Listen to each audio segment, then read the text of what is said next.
All right, now I got another question here. This is again from chapter 10. It's number 26. And it basically says something like this. And it's three-dimensional, so it's kind of hard to get a good visual picture here. But if you have three rods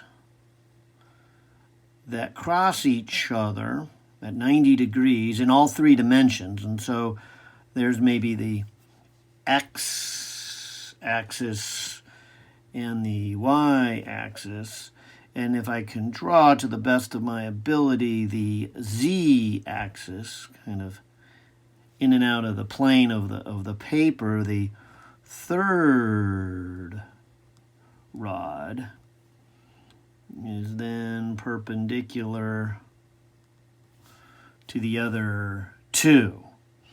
And so we have this three-dimensional set of rods. And they show it rotating around an axis that is sticking out here.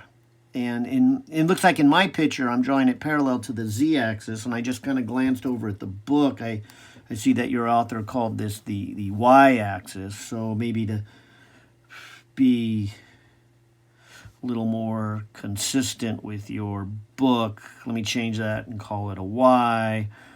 I'm at a z.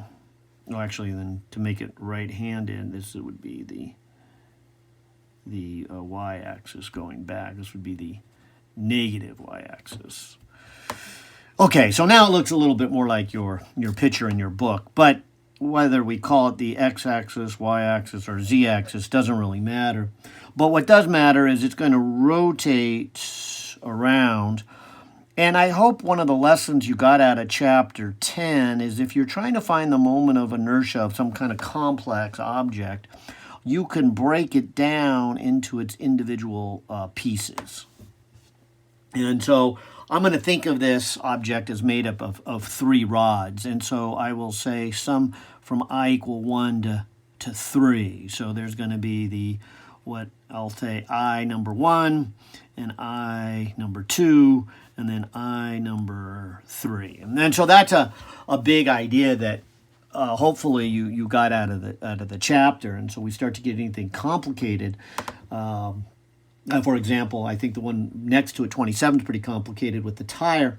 You can see that the tire is two sidewalls and then a tread. And so in this case, I just have the same objects, they're rods, but they rotate around a different axis. So we're going to have to work with that one. So let me just point out number 1 here. Let me call this right here object number 1. And so the moment of inertia of number 1 would be a rod that would be rotating around its end. And that one we can just look up in that table. I believe it's table number 1. That it went through, and the author did a good job in one of the examples, so I'd encourage you to look at that example of what is the moment of inertia of a rod about its end.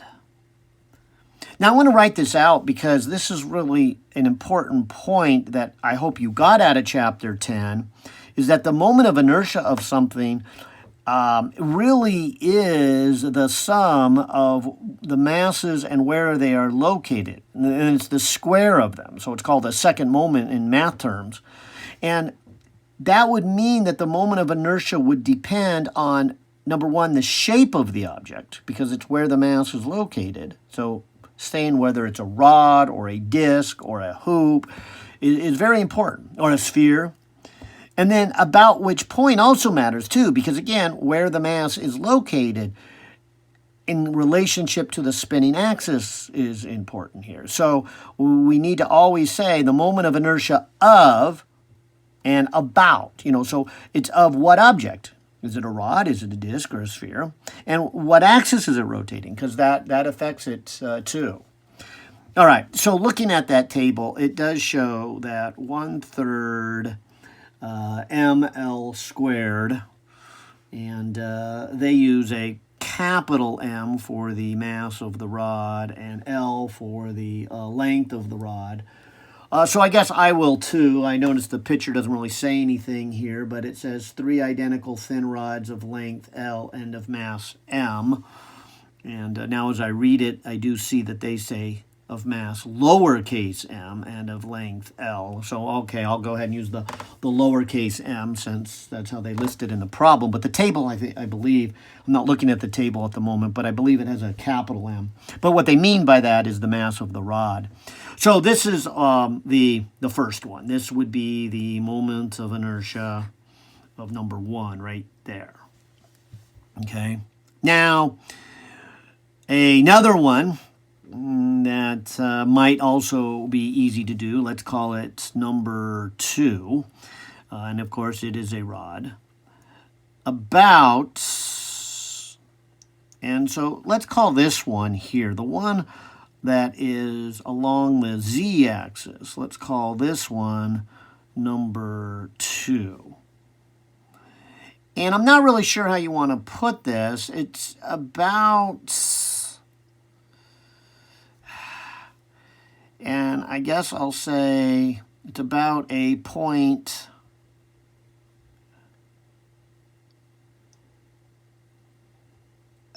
L over 2 from its center. You see back here in the picture, it's rotating around this point. If you can just imagine this one by itself, this one would just kind of go around. And this axis is not at its center. It is off of its center by the length of this rod on the x-axis. So this is where the parallel axis comes into play. The parallel axis said that if we ever know the moment of inertia of something around its center, and then we have another axis that is rotating, that's, it's rotating around some axis that's not at its center, but it's shifted over by a distance d. And of course, it's still parallel to that axis. That's why this is called the parallel axis theorem. So it only works for axes that are parallel. But this one is. See, we do know the moment of inertia of a rod around its center. And if we go back to that table, it would list it as a 1/12 ml squared. And so we are shifting that axis from its center. So if this axis right here had been at its center, or had been over by L over 2, it would be going right through the center of this number 2. So what we really have is we have an axis that is shifted over from its center. So this is the moment of inertia of its center. And then this distance d will be this L over 2. How far is it from that center? And so I'll put the 1/12, and to be consistent with this problem, let me list the mass of the rod as lowercase m, okay, as we did back here. And so this would be the L squared plus, and then the m in the parallel axis theorem stands for the whole mass of the object, so this rod would be m. And its distance that we're moving is this L over 2, so this would be L over 2 quantity squared. So I would get a 1/12 ml squared plus m, and this would be an L squared over 4. And so my common denominator would be a 12. I would have to multiply that by 3, and then 3 plus 1 would make a 4 ml squared. That would reduce to 1/3 ml squared. And so that's the moment of inertia of the second one. Yay! And so there is actually coming out to be the same number. And actually not a surprise if you give it a little bit of thought, because the one that we did first, this L over 2, whether it was rod number 1 or rod number 2, if we started with thinking of them the center, they share the same center, and the axis that they're rotating around is moved over that same distance, d over 2. Just when we moved d over 2, we went with the rod. Here, now we're going perpendicular to the rod. But either way, we were saying that you're taking an axis and moving it a distance of L over 2. So the fact that these come out to be the same is hopefully not a surprise now that you think about it. They both involve taking the moment of inertia of its center and then moving it the same distance, L over 2. Just as I said in number 1, that L over 2 is along the rod, so we get to the end of the rod. Whereas number 1, we moved it perpendicular, so it's kind of to the, it's not along the rod, it's perpendicular to the rod, but it's still, again, a distance of L over 2 from the center. And so with that in mind, I shouldn't be too surprised that those come out to be the same. Now, the one that at first looks the hardest, but actually turns out to be the easiest, is actually this number 3. And so I'll label this number 3. And number 3 is the rod along the y-axis here. And, of course, we can't use, let me emphasize that, could not use the parallel axis theorem because what we know here is along an axis that is perpendicular to the rod. But what we're asked to do is actually along the rod and then shift it over. So number 3, I'm going to do a little bit different here. And I'm going to just start with the fundamental idea that the moment of inertia of any object is just simply this summation of these individual pieces.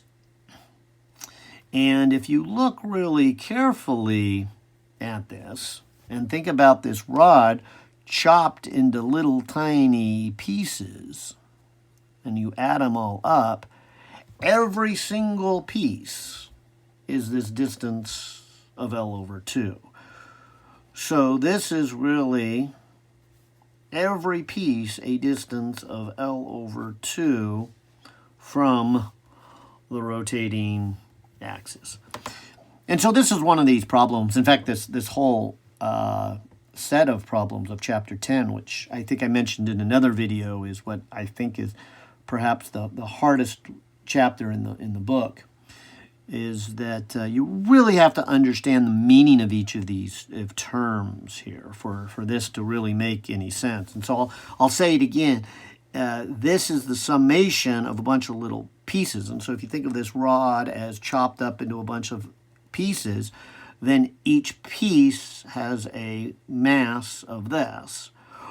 But this is the distance away, and so the distance away would be from this axis over, from this, over, from this axis over, from this axis over. And so that distance along the x-axis is always that L over 2. And so if you write that then as L squared over 4, then you just have a summation then of all the little tiny masses. And that right there, again, I don't even have to really calculate. This is more of reading the math than doing the math. This says add up all the individual pieces that make up the rod. And so if you were to add up all the individual masses, you eventually would just get the total mass of the rod. So this is just an L squared over 4, and then this would be m, the mass of the rod, and I'll use the lowercase. Now, hopefully don't confuse this lowercase m with this lowercase m, what has an I. This is the individual pieces. And when you add up the individual pieces, you get the total mass. And so there's number 3. So finally we can finish this problem then by saying, okay, so the total moment of inertia is the 3 rods added together. Rod 1, rod 2, and rod 3. And as we pointed out, 1 and 2 are the same at 1/3 ml squared, so 1/3 ml squared. And then the one we just did right here is 1/4 ml squared. And so we have a third and a third and a fourth ml squared. That all has a common denominator of 12, so that would be 4 plus 4. We'll multiply by 4 here, and then times 3 ml squared. And so 8 and 3 make 11, so this is 11/12 ml squared for the total moments of inertia of those three objects. Yay!